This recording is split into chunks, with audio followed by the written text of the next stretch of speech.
All right, let's get ready to dive deep into DNA.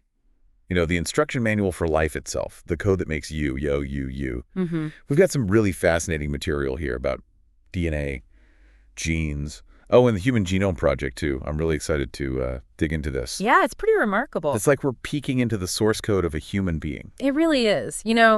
It's amazing how much information is packed into, well, this tiny molecule. It's like a microscopic library that holds the blueprints for, well, everything that makes us. Exactly. I've always kind of pictured DNA as this long, winding staircase tucked away inside our cells. That's not a bad visual, actually. DNA is a double helix, like a twisted ladder, you could say. Uh-huh. And each rung of that ladder, well, it's made of two nucleotides paired together.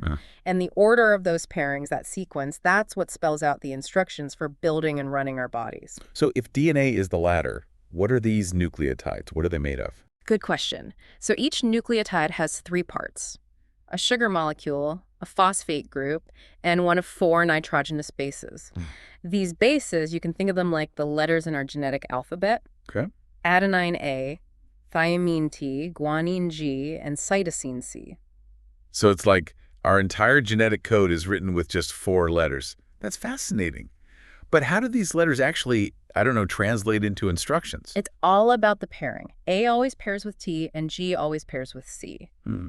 This complementary base pairing is what gives DNA its structure, and it allows it to be copied accurately. Oh, okay. So each half of the ladder has the sequence of bases, and the other half has the matching sequence. Right. It's like having 2 copies of the instructions just in case one gets damaged. Exactly. That's, one of the amazing things about DNA. It's incredibly stable and has built-in mechanisms for repair, Yeah. but it's also incredibly long. Like if you unraveled all the DNA in a single human cell, Yeah.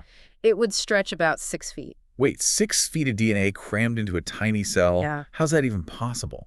Well, that's where things get really impressive. DNA is coiled and supercoiled into these compact structures called chromosomes. Sorry. Imagine taking a really long thread and winding it around a spool. That's kind of what's happening with DNA inside the nucleus. So we have the nucleotides, the base pairs, the double helix, and then these tightly wound chromosomes. It's like layers upon layers of organization. But what's the point of all this information? What does DNA actually do? Well, DNA's main job is to guide the production of proteins. Proteins are the workhorses of our cells. They carry out a vast array of functions, from building tissues to fighting off infections. So it's like DNA is the blueprint and proteins are the construction workers building and maintaining our bodies. But how do we go from DNA to protein? It seems like there must be a few steps involved. You're right, it's not a direct jump. The process is called gene expression, and it involves two key steps: transcription and translation. Okay, let's break that down. What happens during transcription? Imagine you want to bake a cake. You wouldn't take the whole cookbook into the kitchen, would you? You just copy the specific recipe you need. That's essentially what happens during transcription. So instead of using the whole DNA molecule, the cell makes a copy of just the gene it needs. Precisely. That copy is made in the form of messenger RNA, or mRNA. It's like a transcript of the gene's instructions, written in a slightly different language. So mRNA is like our recipe card, carrying the instructions from the DNA cookbook out to the ribosomes, the kitchens of our cells. What happens during translation? Translation is where the recipe card gets read, and the cake, or in this case the protein, gets made. The ribosome reads the mRNA sequence and uses that information to assemble amino acids into a protein chain.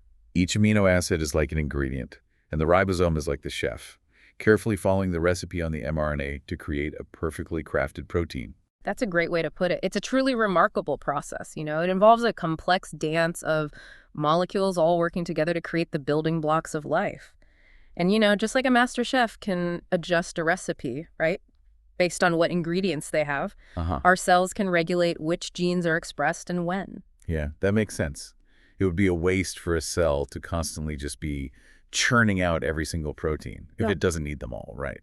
So how does that regulation work? Is it like a dimmer switch for genes or something? Well, it's a bit more complex than just a dimmer switch. There are lots of different mechanisms that can control gene expression. Okay. Some of them act directly on the DNA itself, while others might, influence how the mRNA is processed. Oh, interesting. There are even mechanisms that control how the finished protein functions. Wow. So it's like there are multiple checkpoints along the way. Right. From the DNA blueprint to that finished protein product. Exactly. And these checkpoints are really crucial to make sure that cells are functioning properly. Right. You know, imagine if a muscle cell started producing digestive enzymes. I mean, that wouldn't be very helpful. No, not at all. Gene regulation makes sure that the right proteins are produced in the right cells at the right time. Okay, so it's like an intricate dance with different genes being switched on or off depending on the cell's needs and its environment. But how do scientists actually study all of this? It seems incredibly complex. It is complex, but scientists have developed some amazing tools and techniques for studying DNA and gene expression. One of the most groundbreaking achievements has got to be the Human Genome Project. Yeah, the Human Genome Project, the project to map out the entire human genome, that must have been huge. What exactly did it involve? Imagine, try to read a book, but it has billions of letters and no spaces or punctuation. Oh, wow. That's essentially what scientists faced with the Human Genome Project. They had to figure out the exact order of all 3 billion base pairs in human DNA. 3 billion. That's a crazy amount of information. Wow. What kind of insights did we get from this project? It was like, finally, we had a complete map of the human genetic landscape. It really opened up some incredible opportunities for understanding, well, human health, disease, and even evolution. We learned some surprising things, like how many genes we actually share with other species. And we learned about the tiny variations that make each of us unique. Speaking of unique variations, I've heard about DNA fingerprinting. How does that work? Is it really like a fingerprint made of DNA? It's a really powerful technique that takes advantage of those tiny differences in our DNA sequences to identify individuals. See, while over 99% of human DNA is identical, there are these small regions that are highly variable between people. So it's like looking for a unique pattern, like a signature within our DNA code. Precisely. These variable regions are called polymorphisms. And we can analyze these to create a DNA profile that is unique to each individual, just like a fingerprint. I could see how that would be so useful for forensics, like matching a suspect to a crime scene. Oh. But I've also heard about ancestry testing using DNA. How does that work? Ancestry testing relies on analyzing specific types of polymorphisms, ones that are associated with different populations and geographic regions. By comparing an individual's DNA profile to these reference databases, we can get clues about their ancestral origins. That's so cool. So we can actually trace our family history back through our DNA. It's like having a molecular time machine. It is. And, as we learn more about DNA, our ability to use this knowledge to learn about our past, present, and future is only going to get better.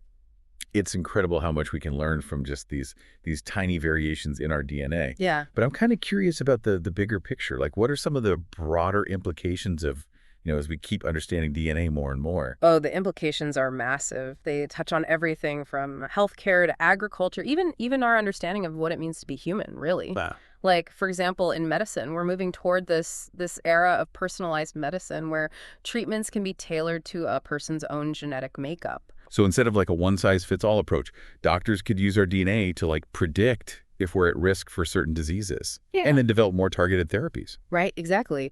We're already seeing this happen with certain types of cancer where genetic testing can really help make treatment decisions. And in the future, well, we might be able to use gene editing techniques to actually correct genetic defects and prevent diseases before they even happen. That sounds incredible, but also kind of a little scary, Yeah. Gene editing brings up so many ethical questions, like who gets to decide which genes are edited and for what purpose? You've hit on a really important point. As our knowledge of DNA grows, so does our responsibility, to use it ethically and wisely. The benefits of gene editing are huge, but we definitely need to be careful and have some serious conversations about the possible risks and, what it means for society as a whole. It's like we've opened this amazing toolbox, right? It's full of these really powerful tools, but we have to figure out how to use them responsibly. Are there any other areas where understanding DNA better is making a difference? Absolutely. In agriculture, for example, scientists are using DNA technology to develop crops that can resist pests and diseases, need less water, and produce more food. Oh, wow. And that could have a huge impact on making sure everyone has enough to eat globally. So we could like engineer crops that are better suited for different environments and can help feed more people as the population grows. Exactly. And beyond those practical applications, learning about DNA is changing how we think about ourselves and our place in the world. By comparing our DNA with that of other species, well, we're getting a much deeper understanding of how evolution works and, how all living things are connected. It's like DNA is this universal language, right? It's connecting us not only to our ancestors, but to all life on Earth, really. We've come a long way, Yeah. from just figuring out the structure of DNA to exploring its impact on human health and agriculture and, well, our whole understanding of life itself. That's pretty amazing. It really is. And this is only the beginning. As we keep uncovering more secrets about DNA, we're sure to find even more mind-blowing insights. And we'll face even more complex challenges. It sounds like we have a lot to look forward to. We've covered so much today, from the basics of DNA to the implications of gene editing and how all life is connected. I hope you've enjoyed this deep dive into the fascinating world of DNA. Until next time.